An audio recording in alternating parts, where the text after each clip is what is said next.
Hello everyone, इस video में हम यूनिट्स एंड डायमेंशंस के जेईई मेंस के पीवाईक्यूज करेंगे। जेईई मेंस के हम इसमें पीवाईक्यूज करेंगे। हम ट्राई करेंगे 2020 से लेकर के 2025 तक के सारे पीवाईक्यूज कवर करने के, यूनिट एंड डायमेंशंस के। सिर्फ हम यहाँ पे यूनिट एंड डायमेंशन कवर करेंगे, एरर फिलहाल के लिए नहीं कवर करेंगे, उसके next video. Okay, first question is amount of solar energy received on the earth's surface per unit area per unit time is defined as solar constant. Dimension of solar constant is, इसमें ये कहा गया है कि solar energy मतलब energy की बात हो रही है यहाँ पर पे। Energy received on the earth surface per unit area per unit time is defined as solar constant. इसको हम लोग सोलर कांस्टेंट कह रहे हैं। ठीक, अब यहाँ पर भी हम डायमेंशन देखेंगे। हमें इसका डायमेंशन फाइंड करना है, सोलर कांस्टेंट का हमको डायमेंशन इस क्वेश्चन में फाइंड करना है। ये 2020 में आया हुआ है। एनर्जी का डायमेंशन सीधा है ml2t-2, एरिया का डायमेंशन हो जाएगा L2 और टाइम का डायमेंशन की अगर हम बात करेंगे तो t ही रहेगा। L2 यहाँ से कट जाएगा and this will be mt-2 by में t, तो ये आ जाएगा mLmt-3। ये सोलर कांस्टेंट का डायमेंशन आ जाएगा। देन सो इसका जो आंसर होगा mt-3, that one is fourth is a answer. Second question की अगर हम बात करेंगे तो dimensional formula of thermal conductivity is, thermal conductivity का यहाँ पे हमको डायमेंशनल फॉर्मूला देखना है। Dimensional formula, second question is dimensional formula for thermal conductivity is, यहाँ पे हमको थर्मल कंडक्टिविटी का डायमेंशन फाइंड करना है। तो थर्मल कंडक्टिविटी का पहले हम फॉर्मूला सोचेंगे कहाँ पे आता है। तो अगर हम थर्मल प्रॉपर्टीज वाले चैप्टर में जाएंगे तो वहाँ पे हमको सीधा फॉर्मूला मिलेगा, चेंज इन टेम्परेचर बाय में rate of heat flow will be equal to 1/, this is thermal conductivity. यहाँ पे थर्मल कंडक्टिविटी हमने लिया है के को L बाय में A। तो चेंज इन टेम्परेचर जो है उसकी, इसको थीटा से भी रिप्रेजेंट करते हैं इसकी यूनिट को। थीटा बाय में rate of heat flow is mL2t-2 by में टाइम, तो ये वाला टाइम इधर चला जाएगा एंड 1 बाय में के यहाँ पे थर्मल कंडक्टिविटी है L और एरिया जो है वो L² हो जाएगा। ये एक कट जाएगा एंड के की जो वैल्यू आ जाएगी दैट विल बी m, ये यहाँ से चला जाएगा, हो जाएगा mLt-2 बाय में t यहाँ आ जाएगा और थीटा आ जाएगा, तो ये आ जाएगा mLt-3 थीटा-1। इस पर्टिकुलर क्वेश्चन में के को हमने टेम्परेचर से इन्होंने रिप्रेजेंट किया है। फिलहाल हमने यहाँ पे थर्मल कंडक्टिविटी लिखा हुआ है तो हमने थीटा है भी, मतलब अगर हम ऑप्शंस की बात करेंगे तो mLt-3 k-1, यानी कि इसका सेकेंड होगा आंसर। अगर हम थर्ड क्वेश्चन पे आएंगे, third question is the quantity of x is given by, quantity of x is given by I by में f v² बाय में w L4 in terms of moment of inertia I, force F, velocity v, work w and length L. The dimensional formula of x is same as that of. Okay, मतलब x की value ये दी गई है जिसमें I को हमने moment of inertia बोला है, F is force, v is velocity, w is work and L जो है वहां यहाँ पर रिप्रेजेंट कर रहा है लेंथ। तो मोमेंट ऑफ इनर्शिया की अगर हम बात करेंगे तो इसका जो डायमेंशनल फॉर्मूला होगा वो mL2 होगा। फोर्स का तो सबको पता ही होगा, दैट इज mLt-2। वेलोसिटी का जो है वो Lt-1। वर्क का जो डायमेंशनल फॉर्मूला होगा वो mL2t-2 एंड लेंथ का जो है वो L हो जाएगा। सिंपल हम x की वैल्यू, डायमेंशनल फॉर्मूला हमको x का निकालना है तो हमने x का डायमेंशनल फॉर्मूला I की जगह पे हम रख देंगे, यहाँ पे I की जगह पे ये mL2, F की जगह पे अगर हम बात करेंगे तो mLt-2, V में इज Lt-1 का whole square, then comes W is work जिसमें mL2t-2 एंड L की पावर 4। ओके, सो इसमें m चला जाएगा, कैंसिल हो जाएगा, L2 कैंसिल हो जाएगा, t-2 कैंसिल हो जाएगा, बचा x की वैल्यू विल बी mL2t-2, ये 2 हमने अंदर ले लिया और y में l 4 हो जाएगा। तो ये 3 बचा, ये 2, तो यहाँ पे सिर्फ एक l बचा। x की value will be m l -1 t -2। तो ये डायमेंशन किसका डायमेंशन, किस क्वांटिटी का डायमेंशन है? तो ये जो है वो प्रेशर का डायमेंशन है या स्ट्रेस कह सकते हैं, और ये एनर्जी डेंसिटी का डायमेंशन है।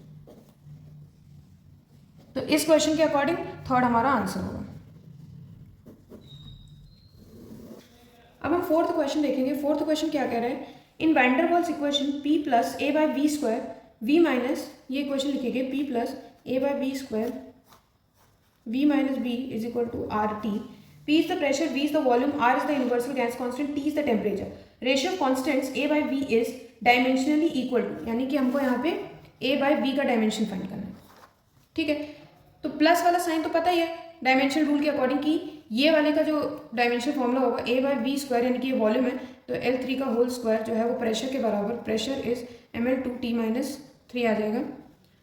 तो ए का जो आ जाएगा दैट इज ए का जो डायमेंशन है वो ml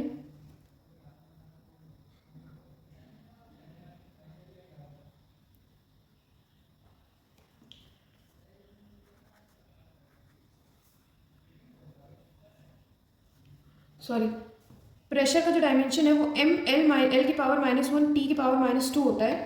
तो ए का जो आ जाएगा वो l की पावर 5 t -2 आ जाएगा।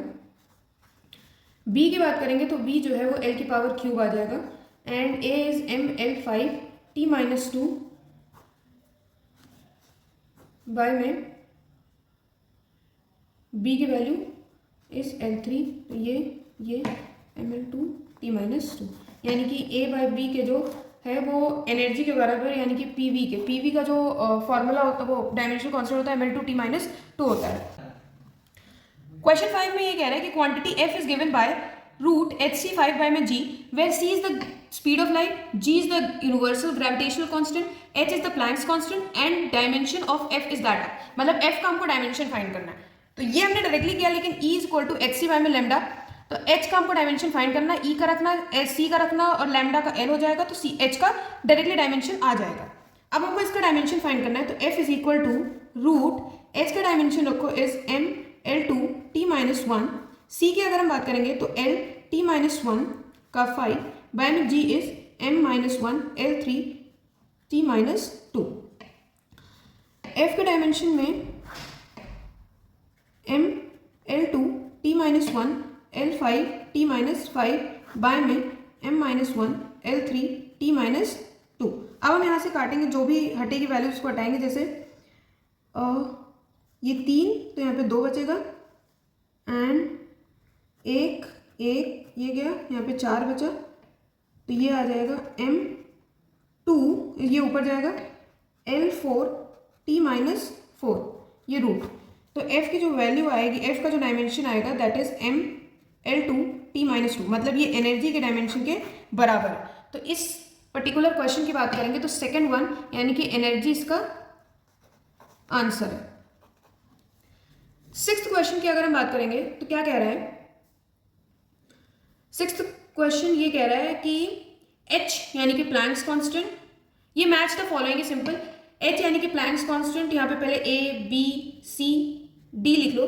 h यानी कि प्लैंक्स कांस्टेंट का क्या है ml2t -1। ये जो बेसिक है, यानी कि जैसे ग्रेविटेशनल यूनिवर्सल कांस्टेंट का या प्लैंक्स कांस्टेंट का या क्या बोलते हैं कि वोल्टेज का, ये सब बहुत बेसिक है। इनको डायमेंशनल फॉर्मूला इनका बेसिकली आपको लर्न होना चाहिए, अदरवाइज वहाँ पे पेपर में आपको बहुत टाइम इसमें चला जाएगा निकालने में। अगर h का फॉर्मूला नहीं याद होगा तो पहले E रखेंगे, फिर C रखेंगे, फिर L रखेंगे, उसके बाद h का डायमेंशनल कांस्टेंट निकालेंगे, तो उसमें बहुत टाइम जाएगा।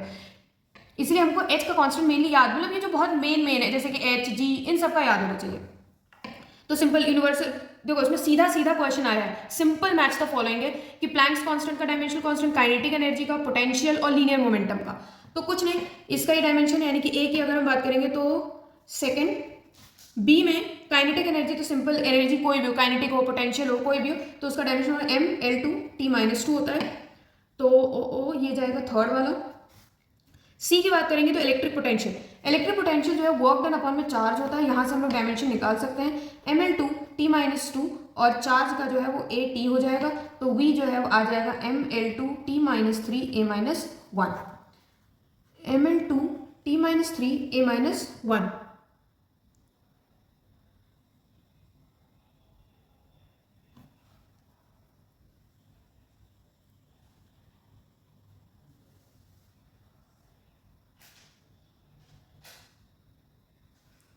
And last one is d is linear momentum, तो इसका ml-t-2 ml-t-1 आ जाएगा। तो इसका आ जाएगा 1, मतलब 2 3 4 1, 2 3 4 1, यानी कि first one is the answer. इसका फर्स्ट वन है आंसर। ये तो निकालने का तरीका था। 7वें क्वेश्चन पे अगर हम आएंगे तो इसमें ये लिखा हुआ है, is the electric charge c is the speed of the light in free space, h is the Planck's constant, the quantity 1/4πε0 e square by में h c has the dimension. इस क्वांटिटी, सपोज इसको हम लोग x मान लें, तो इस quantity का हमको डायमेंशन निकालना है कि इसका क्या डायमेंशन होगा। ओके, तो ये एच सी दिया हुआ है। अगर हम इसको ऐसे निकालेंगे तो फोर्स की वैल्यू क्या होती थी, फोर्स यानी कि 4πε0 ई स्क्वायर बाय में आर स्क्वायर होता था, यानी कि कह सकते हैं 4r² जो है वो 1/4πε0 ई स्क्वायर के बराबर आ जाएगा। मतलब इस इतने की जो डायमेंशनल फॉर्मूला है फोर्स यानी कि ml-t-2 इंटू में एल स्क्वायर, ये आ जाएगा।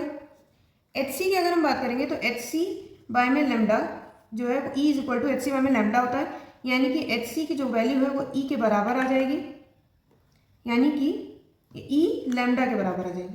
मतलब एच सी का जो मोमेंट डायमेंशन आ जाएगा that will be ml-t-2 L। ठीक, तो यहाँ से क्या क्या होगा,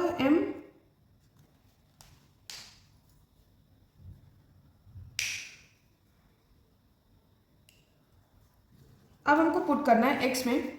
x जो है वो इसकी जो वैल्यू आई थी वो ml-t-2 L2 थी, बाय में ml-2 L आना चाहिए। m गया, L2 गया, t-2 गया, L गया, यानी कि जो इसका dimensional formula m0 L0 t0 आ गया। 8th क्वेश्चन की अगर हम बात करेंगे तो क्या हो, 8th क्वेश्चन ये कह रहा है, if a typical combustion engine the work done by a gas molecule is given by, जो वर्क डन है टिपिकल कंबस्शन इंजन में W is equal to alpha square beta e की power minus beta x square by में k T, जहां पर x जो है वो डिस्प्लेसमेंट है, मतलब इसका डायमेंशन कांस्टेंट L होगा, के बोल्ट्जमैन कांस्टेंट है। बोल्ट्जमैन कांस्टेंट का डायमेंशन निकालने का तरीका है, जैसे काइनेटिक एनर्जी जो है वो हाफ के टी होती है। ठीक, तो यहाँ पे ml-t-2 रख दो और हाफ के थीटा रख दो, तो के की जो डायमेंशन कांस्टेंट आ जाएगा ml-2 बाय में थीटा माइनस 1। ये के का डायमेंशन कांस्टेंट आ गया ml-2 theta minus 1। Actually Boltzmann constant का डायमेंशन बहुत जगह पे यूज होता है, तो याद हो तो बेटर होगा, क्योंकि 2025 में जैसा पेपर आया था तो ये सारी चीज़ें बहुत याद होनी चाहिए जिससे फटाफट क्वेश्चन सॉल्व हो सके। टी जो है वो टेम्परेचर है। If alpha and beta are constants, dimension of alpha, alpha का हमको डायमेंशन फाइंड करना है। ठीक है, अल्फा का डायमेंशन फाइंड करने के लिए हमको कुछ नहीं, पहले तो बीटा का फाइंड करो तब तो जाके अल्फा का फाइंड होगा। तो ई की पावर एक्सपोनेंशियल जितना होता है डायमेंशन लेस होता है, यानी कि कह सकते हैं बीटा एल स्क्वायर एक्स की वैल्यू के यानी कि बोल्ट्जमैन कांस्टेंट, तो ml-2 थीटा माइनस 1 इंटू में थीटा जो है वो डायमेंशन लेस हो जाएगा, यानी कि m0 L0 t0 आ जाएगा। ठीक, ये गया, ये गया, ये फिर आता है बीटा की जो वैल्यू आ जाएगी वो mt-2 आ जाएगी। ठीक, क्या हुआ, बीटा में हमने mt-2 आ गया डायमेंशन, बीटा का एक्चुअल डायमेंशन। अब ये जो है एक्सपोनेंशियल जो पहले है उसका डायमेंशन वर्क के बराबर हो जाएगा, तो यानी कि ml-2 अल्फा स्क्वायर और बीटा का जो है वो mt-2 आ जाएगा। ठीक है, अल्फा के तो यहाँ से m गया, t-2 गया, तो अल्फा का जो डायमेंशन कांस्टेंट होगा L के बराबर आ जाएगा। मतलब इस क्वेश्चन में देखेंगे तो पहला होगा आंसर। फिर नाइन्थ की बात करेंगे, dimensional formula, dimension of mutual inductance. Mutual inductance का हमको डायमेंशन फाइंड करना है।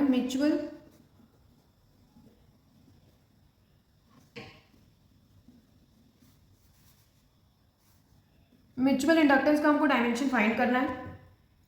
म्यूचुअल इंडक्टेंस का हम फॉर्मूला लिखेंगे तो मैग्नेटिक फ्लक्स जो है वो m इंटू में आई होता है, ये करंट होगा। अगर सेकेंडरी में फाइंड करेंगे तो प्राइमरी करंट, वो सब हम लोग उसमें पढ़ेंगे, इलेक्ट्रोमैग्नेटिक इंडक्शन वाले चैप्टर में पढ़ेंगे। फिलहाल तो यहाँ पे यही फॉर्मूला है, phi is equal to M I. अब फाई का हमको देखना है कि क्या है, इसका तो डायमेंशन ए हो जाएगा सीधा, फाई यानी कि बी डॉट ए, फाई जो है वो बी डॉट ए हो जाएगा। बी का फाइंड करेंगे कहाँ से, बी का फाइंड करने के लिए B is equal to force upon में आई एल, ये फॉर्मूला था। Force is equal to I B L, बिल फॉर्मूला था, तो हमने वहां से इसको सिंप्लीफाई किया है जिससे कि बी का डायमेंशन फाइंड कर सके। बी जो है force is equal to M L T minus two by में ए इंटू में एल, एल एल गया तो यानी कि बी जो है वो M T minus two A minus one आ जाएगा। ये बी का डायमेंशन है। अब यहाँ पे हम रख देंगे B is M T minus two A minus one, A is area है, सिंपल एरिया तो एल स्क्वायर हो जाएगा, म्यूचुअल इंडक्टेंस और ये ए हो जाएगा। कुछ कट रहा है, नहीं कट रहा है, तो ये आ जाएगा M L two T minus two A minus two. Mutual inductance का डायमेंशन क्या है, M L two T minus two A minus two. यानी कि इस क्वेश्चन में देखेंगे तो थर्ड होगा हमारा आंसर। 10th क्वेश्चन की अगर हम बात करेंगे, 10th क्वेश्चन कह रहा है SI unit of physical quantity is pascal second, dimensional formula of this quantity will be. इसमें ये कह रहा है कि कोई एक्स क्वांटिटी है, इसकी जो एसआई यूनिट दी गई है that is pascal second. Pascal जो है वो प्रेशर का होता है और ये सेकेंड तो टाइम का होता है। तो प्रेशर की अगर हम बात करेंगे तो प्रेशर का जो डायमेंशन आता है that is M L minus one T minus two. इसका फॉर्मूला भी लिख दे रही हूँ, force upon area, force upon area and the second में टी आ जाएगा, ये इससे गया तो यानी कि जो एक्स की डायमेंशन आएगा that is M L minus one T minus one.